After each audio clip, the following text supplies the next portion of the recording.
اگر آپ لکھنؤ، اس کی تاریخ اور اس کے ماضی میں ہونے والے دلچسپ واقعات کے بارے میں جاننا چاہتے ہیں اور ساتھ ہی لکھنؤ کی دن بدن بدلتی ہوئی شکل اور حالات کے بارے میں بھی متعارف ہونا چاہتے ہیں تو برائے مہربانی چینل کو سبسکرائب کرنے کی زحمت گوارا کریں اور ساتھ لگے بیل آئیکن کو بھی کلک کریں تاکہ نیا ویڈیو اپلوڈ ہوتے ہی اس کی انفارمیشن آپ کے پاس پہنچ جائے۔ 1950 میں گول دروازے سے امام باڑہ حسین آباد جانے والی سڑک کو حکومت نے نیپیر اسٹریٹ کا نام دیا اور اسے زیادہ سے زیادہ چوڑا کر دیا اور گومتی جانے والوں کو سہولیت اور سنڈیلا کاکوری اور ملیح آباد کی راہ کو اتنا وسیع کر دیا کہ لکھنؤ میں اس سے چوڑی سڑک اب دوسری نہیں تھی۔ دنیا اسی الٹ پھیر کا نام ہے۔ کمپنی باغ میں کانگریس کی تحریک آزادی پر جلسے ہوتے تھے، گول دروازے کے سامنے گرفتاریاں ہوتی تھیں۔ امین الدولہ پارک بن جانے کے پہلے تمام سیاسی جلوس، اجتماعات اور تحریک اسی سرزمین پر ہوتی تھی۔ چند بہت اہم عمارتیں ہیں جن کو انگریزوں نے گرا کر برباد کر کے ختم کر دیا۔ ان میں سے ایک ہے مسجد و امام باڑہ نواب حسن رضا خان۔ نواب کا سرفراز الدولہ خطاب تھا۔ عہد آصفی میں نیابت کی معزز عہدے پر فائز تھے اور بڑی ایمانداری سے فرائض ادا کرتے تھے۔ وہ بہت موٹے تازے اور دوہرے بدن کے تھے اور پیشی میں نواب کی نظر سے کاغذات گزارنے میں، اتنی دیر تک کھڑے رہنے میں اپنا بوجھ آپ سنبھال نہ سکتے تھے، پسینہ پسینہ ہو جاتے تھے۔ ان کے انتقال کے بعد مرحومہ بالا امام باڑہ اور مسجد جس کی ایک اینٹ بھی اب باقی نہیں ہے، ان کی یادگار تھا۔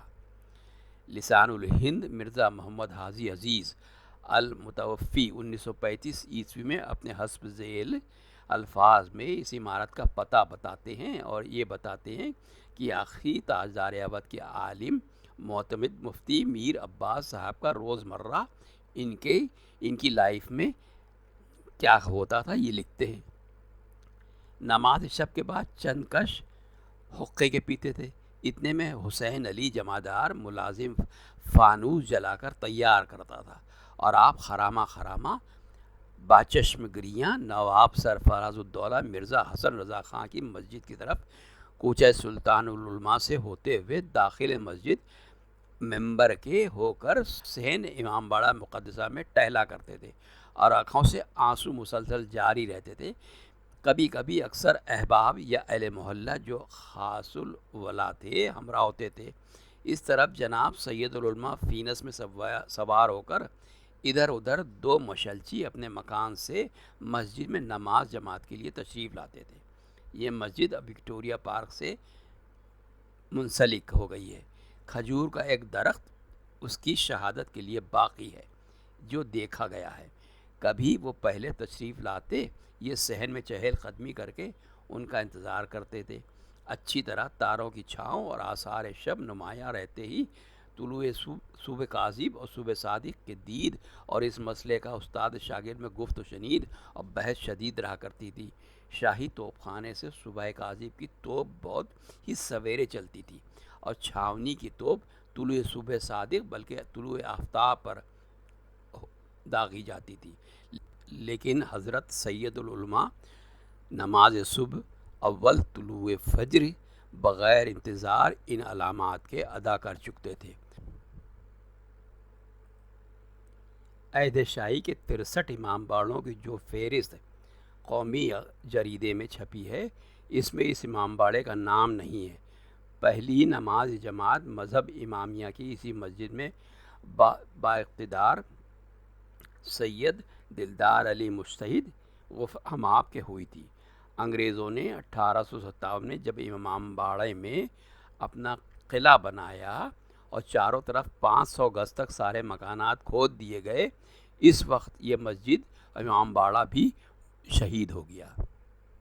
کھجور کا وہ درخت جو بہت پہلے لوگوں نے دیکھا تھا، وہ گول دروازے کا نیا بزازہ تعمیر ہونے کے سلسلے میں کاٹ دیا گیا۔ نتیجتاً اب اس امام باڑے کی ایک اینٹ بھی کہیں باقی نہیں ہے، نہ ہی لوگ اس کے بارے میں کچھ جانتے ہیں۔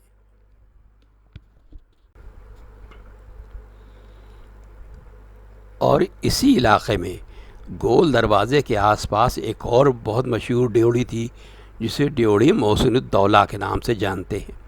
شہر کے بہت بڑے رئیس تھے۔ ان کے بیٹے کا مشہور نام مرزا علی قدر اور خطاب افسر الدولہ سرفراز علی خان تھا۔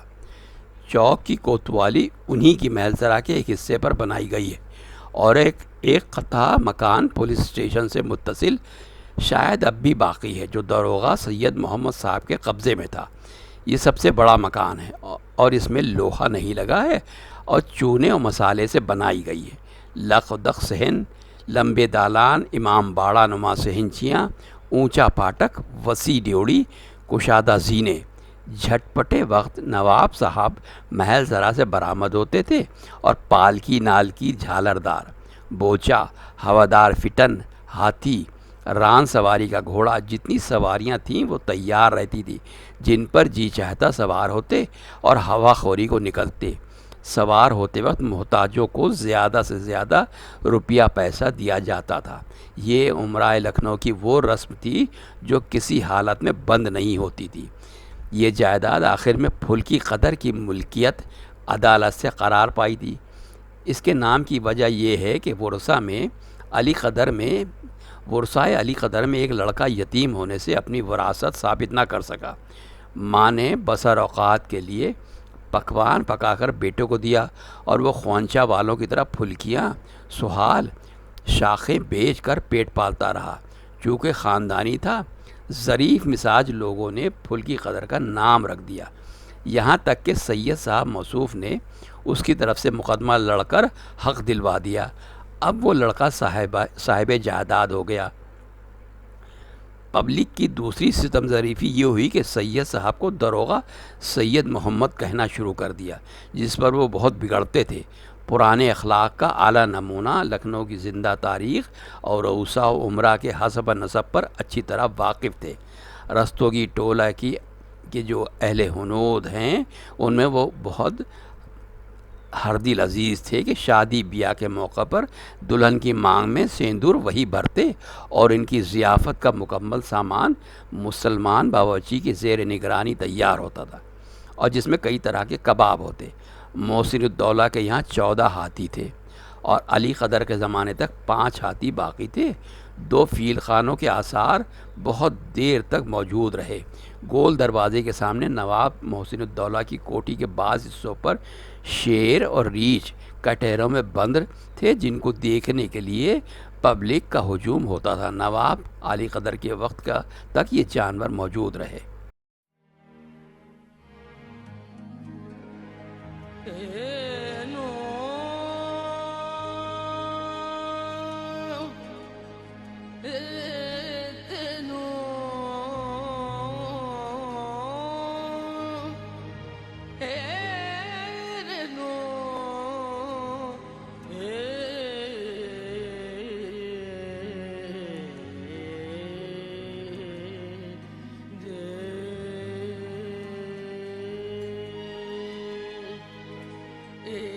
بس تو ہی نہیں، ایک بس تو ہی نہیں، مجھ سے خفا ہو بیٹھا،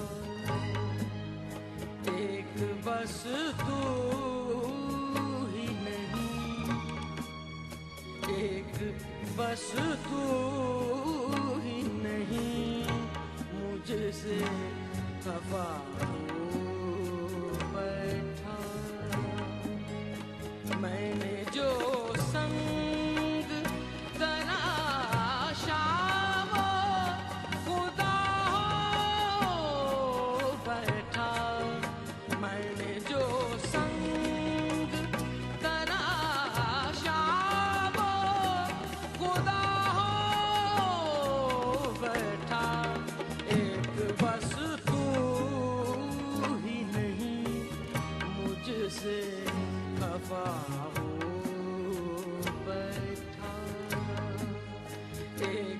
رستے